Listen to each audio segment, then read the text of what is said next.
സാറേ ഇതിൽ വലിയ സംഭവമൊന്നുമില്ല. ടോയ്ലറ്റ് തെന്നി വീണു, തലയിടിച്ചു മരിച്ചു, ക്ലീൻ.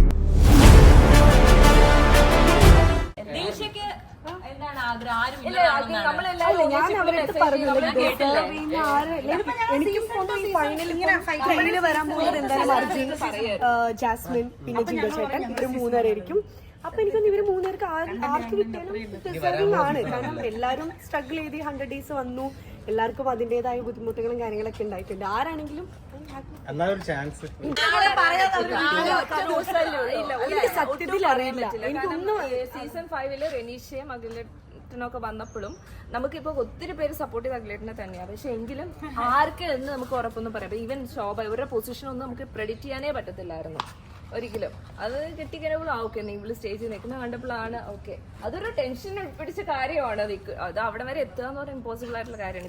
ഇപ്പൊ നിങ്ങൾ പ്രെഡിക്റ്റ് ചെയ്യുന്ന ആരും ആയിരിക്കത്തില്ല ചിലപ്പോൾ വന്ന് കപ്പെടുക്കാൻ പോകുന്നത്. അത്രേ ഉള്ളൂ. പിന്നെ എനിക്ക് പിന്നെ പറയാനുള്ളത് അവരിപ്പം 100 days എങ്ങനെയാണോ ഉള്ളിൽ നിന്നത്, ചിലപ്പോ അതിനേക്കാളും ഒരുപാട് സ്ട്രഗിൾ ചെയ്യേണ്ടി വരും വീട്ടിൽ പുറത്തിറങ്ങിയിട്ടുള്ളത്. അതും കൂടെ താങ്ങാനുള്ള ശക്തി അവർക്ക് ഉണ്ടാവട്ടെ. ഈവൻ ജാസ്മിൻ ആണെങ്കിലും ആർക്കാണെങ്കിലും ഇവൻ ഒരുപാട് സൈബർ അറ്റാക്കും കാര്യങ്ങളൊക്കെ ഉണ്ടാവും. അപ്പൊ അതൊക്കെ എന്താ പറയാ, അതൊക്കെ അതിന്റേതായ രീതിയിൽ എടുത്തിട്ട് നല്ല രീതിയിൽ മുന്നോട്ട് പോകട്ടെ. വഴക്കുകൾ അങ്ങനെ അൺനെസസറി വഴക്കുകൾ ഉണ്ടായതായിട്ട് തോന്നിയിട്ടുമില്ല. പക്ഷെ ജെന്യൂൻ ആയിട്ടുള്ള വഴക്കുകളായിരുന്നു കുറെ കൂടെ എനിക്ക് തോന്നി. ഞങ്ങൾ അപ്പൊ ക്രിയേറ്റഡ്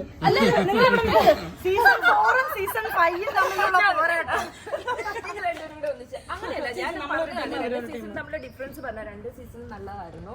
അല്ല, എല്ലാ സീസണും നല്ലതായിരുന്നു.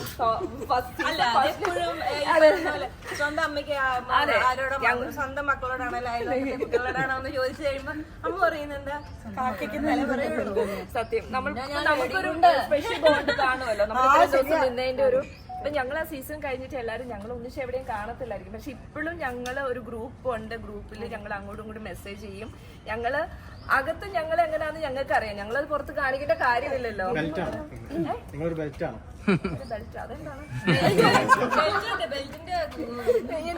ഉദ്ദേശിച്ചത് മനസ്സിലായി. പക്ഷെ അത് ഒരു ഗ്യാങ് ആണെന്ന് വെച്ചാൽ മനസ്സിലായി. സീസൺ ഞാൻ സപ്പോർട്ട് ചെയ്യേണ്ട കാര്യം ദിൽഷനൊക്കെ കുഞ്ഞു മുതൽ നമ്മൾ ഒരുമിച്ച് എത്രയോ ഡാൻസ് സ്റ്റേജ് പ്രോഗ്രാം ദിൽഷയൊക്കെ വിന്നർ ആയപ്പോൾ സോ ഹാപ്പി. എന്റെ നാട്ടുകാരാണ്. എനിക്ക് ദിൽഷനൊക്കെ സപ്പോർട്ട് ചെയ്യാൻ ഇഷ്ടം പോലെ ആൾക്കാരുണ്ടായിരുന്നു. അതൊക്കെ എനിക്ക് ഇവിടെ നിൽക്കുന്ന നമ്മൾക്ക് ആർക്കും അങ്ങനെ ഒരു വലിയ അല്ലേ. ദിൽഷയൊക്കെ ഇത്ര ബോൾഡ് ആയിട്ടുള്ള കുട്ടിയാണ്. ഈ പറയുന്ന പോലെ തൊട്ടാ കരിയേ ഉള്ളൂ. അപ്പൊ എന്തായാലും അടിപൊളിയാവട്ടെ അല്ലേ. നമ്മളുടെ എല്ലാം പ്രാർത്ഥനയും വിശ്വസവും എല്ലാവർക്കും. കാരണം ഏറ്റവും നമ്മൾ പറഞ്ഞ തെറ്റാണ്. കാരണം ഡിസേർവ് ചെയ്യേണ്ടത് അവർക്ക് കിട്ടട്ടെ. അയ്യോ, ഞാൻ പറഞ്ഞല്ലോ ആർക്കൊക്കെ എന്തൊക്കെയായിരിക്കും. അപ്പൊ അതൊന്നും ഇടണ്ട കേട്ടോ. നീ ആർക്ക് കിട്ടുന്ന പറഞ്ഞേ? അയ്യോ മിണ്ടായി വീണ്ടും അത് ഇടും. Thank you. അപ്പൊ അത്രയേ ഉള്ളൂ. എല്ലാരും ഗ്രാൻഡ് ഫിനാലെ കാണാൻ സപ്പോർട്ട് ചെയ്യാം. പുറത്ത് വന്നാലും അങ്ങനെ സൈബർ അറ്റാക്സ് വരുന്ന പോലുള്ള കാര്യങ്ങളൊന്നും ഇടാതെ അവരവരുടെ ലൈഫിലായിട്ട് മുന്നോട്ട് പോട്ടെ. കാരണം അതിനല്ലേ ഇവരിതും പിടിച്ചോണ്ട് നിൽക്കുന്നത്. അല്ല, എന്നാലും നമുക്ക് പറയാലോ. ഇപ്പൊ അകത്ത് നിൽക്കുമ്പോ തന്നെ ജാസ്മിൻ ഒരുപാട് സൈബർ ബുള്ളിങ് കാര്യങ്ങളൊക്കെ നേരിടുന്നുണ്ട്. പുറത്തിറങ്ങുമ്പോ അതുപോലത്തെ ഒരു അറ്റ്മോസ്ഫിയർ ഇല്ലാതിരിക്കട്ടെ. അതിന് നിങ്ങളും കൂടെ ഒന്ന് ഹെൽപ്പ് ചെയ്യാം. അത്രേ ഉള്ളൂ. അങ്ങനല്ല. പക്ഷെ അത് കൂടുതൽ ആൾക്കാരിലോട്ട് എത്തുന്നത് പല വീഡിയോസ്. റിനീഷനെ ലേഡി ഗുണ്ടാന്ന് പറഞ്ഞിട്ട് ഉള്ള ആൾക്കാർ എന്നെ ചന്നം പിന്നം ആ പേരിട്ട് കൃതാവ്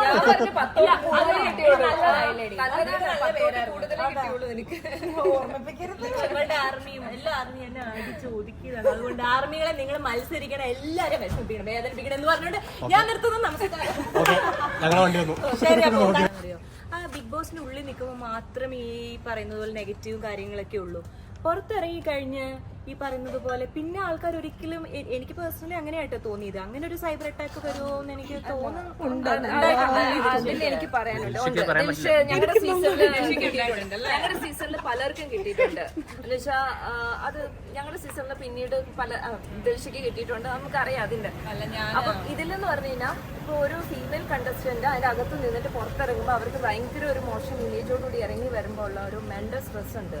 അതിനെക്കുറിച്ച് ആരും ഡിസ്കസ് ചെയ്യാറില്ല. ഇതൊരു ഗെയിം ഷോ ആണ്. ഇതൊരു ഗെയിമായിട്ട് കണ്ട് അതിനെ മറക്കുക എന്നുള്ളത് ആരും ചിന്തിക്കാറില്ല. അത് പ്രേക്ഷകരോട് എപ്പോഴും പറയാനുള്ള കാര്യം ഇത് കഴിഞ്ഞിട്ട് ഇതിനെ അങ്ങ് കളയണം. പ്രേക്ഷകരെ വിടണ്ട. നമ്മളിപ്പം ഞാൻ പറയട്ടെ, നമ്മളിപ്പം അവിടുന്ന് ഇറങ്ങുന്നു, നമ്മൾ പുറത്തു വരുന്നു, നമ്മളെ അറിയുന്നവരും നമ്മളെ സ്നേഹിക്കുന്നവരും നമ്മളെ സപ്പോർട്ട് ചെയ്യുന്നവരും കൂടെ ഉണ്ടെങ്കിൽ പബ്ലിക്കിന് എന്തിനാണ് നമ്മള്? അപ്പൊ അത് ഇപ്പൊ ഇറങ്ങണ ജാസ്മിന്റെ അടുത്താണെങ്കിലും ജിൻഡോ ആരുടെ അടുത്താണെങ്കിലും പറയുന്നത് അവരവര് ചെയ്തതില് ശരിയും സന്തോഷമൊക്കെ ഉണ്ടെങ്കിൽ അത് മാത്രം. നമ്മൾ ആസ് എൻ ആർട്ടിസ്റ്റ് ഒരു പബ്ലിക് ഫിഗർ ആയിരിക്കും, നമ്മൾക്ക് ഒരിക്കലും പബ്ലിക് പറയുന്നത് കേട്ട് നമുക്ക് ഒരിക്കലും പലർക്കും പല ഇഷ്ടങ്ങളായിരിക്കാം. അപ്പൊ അത് നമ്മൾ മനസ്സിലേക്ക് എടുത്ത് വേദനിക്കാൻ നിന്ന് കഴിഞ്ഞാൽ അതിനെ സമയം ഉണ്ടാവുള്ളൂ. നമുക്കൊരിക്കലും ഇവരെ തിരുത്താനോ അല്ലെങ്കിൽ നിങ്ങൾ ഇങ്ങനെ ചെയ്യാൻ പാടില്ല. ഒരു ബിഗ് ബോസ് ഷോയ്ക്ക് തന്നെ പുറത്തുള്ള ആൾക്കാരുടെ കമന്റ്സും നെഗറ്റീവ് കമന്റ്സും പോസിറ്റീവ് കമന്റ്സ് ഒക്കെ കൊണ്ടാണ് ഈ ഒരു ഷോ പോകുന്നത്.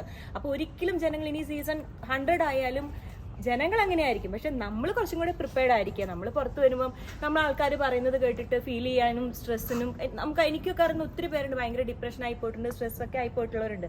പക്ഷെ അങ്ങനെയുള്ളവര് സ്വയം അല്ലെങ്കിൽ ഏറ്റവും കൂടുതൽ അവരെ ചേർത്ത് പിടിക്കുന്നത് ഇപ്പൊ വീട്ടുകാരാണെങ്കിലും ഇപ്പൊ എനിക്ക് ജോൺ ഉണ്ടായിരുന്നു, ഇനി എന്റെ ഹസ്ബൻഡ്, അപ്പൊ അവരൊക്കെ നമ്മൾ ചേർത്ത് പിടിച്ച ആ ഒരു ശക്തിയിലാണ് ഇപ്പോഴും നമ്മൾ മുന്നോട്ട് പോകുന്നത്. അപ്പൊ നമ്മളും പ്രിപ്പയർഡ് ആവണം തന്നെയാണ്. ഇപ്പൊ ജാസ്മിനോ അല്ലെങ്കിൽ ആര് പുറത്തിറങ്ങിയാലും എനിക്ക് സംസാരിക്കാൻ പറ്റുകയാണെങ്കിൽ ഞാൻ വിളിച്ച് സംസാരിക്കും. കാരണം നമ്മളിതൊരു ഷോയാണ്. ഷോ എന്ന് അൾട്ടിമേറ്റ് ഇതൊരിക്കലും ഒരു റിയാലിറ്റി ഒരു ജീവിതമല്ലല്ലോ, ഇതൊരു ഷോ അല്ലേ. മൈൻഡ് വോയിസ് എന്താണെന്നറിയോ? ശ്രുതി ചേച്ചി നേരത്തെ കാണണമായിരുന്നു. കട്ട സപ്പോർട്ട്